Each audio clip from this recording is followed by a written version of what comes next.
Tingnan nyo yung geranium ko, guys, oh. Meron naman siyang baby, oh. Yung babies. Marami siyang babies. Meron dito. Ayan. Pag nalalanta to siya lahat, pinuputol ko siya, tinatapon ko. Tapos, meron na namang mga babies. Meron naman namang babies sumisibol. Ayan. Where's my baby Julio? Julio! Ala, asas Julio? Ay, no!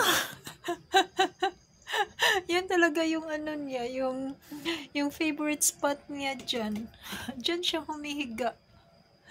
Kasi gusto niya yung sun. Ayan.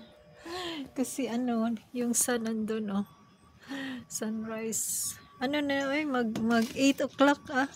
Ano na, 8:07 na nga. Ayan, nagtatambay ako kay ano. Isang kaibigan na nagla-live. Ayan. Tapos, ito yung halaman ko dito sa munting beranda. Dito sa maliit naming bahay kubo, guys. Lalaban ko pala yung sapatos ni asawa kasi yan ang ginamit niya nung ano. Ginamit niya nung nanguha kami ng mais. Yan, si Julio dyan. Si Julio. Julio.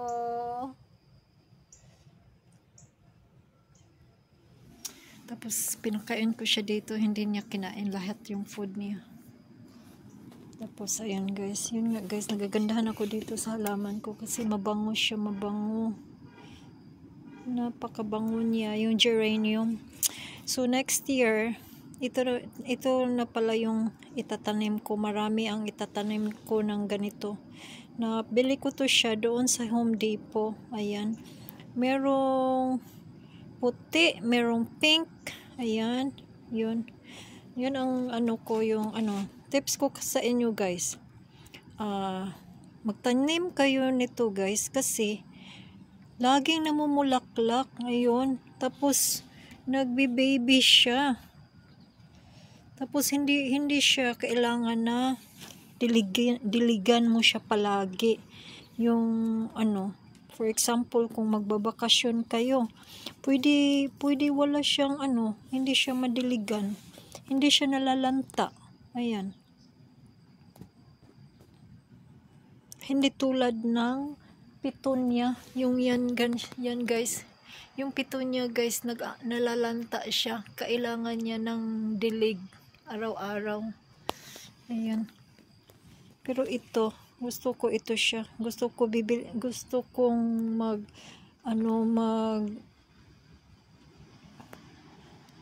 gusto ko bibili ng puti at tsaka pink.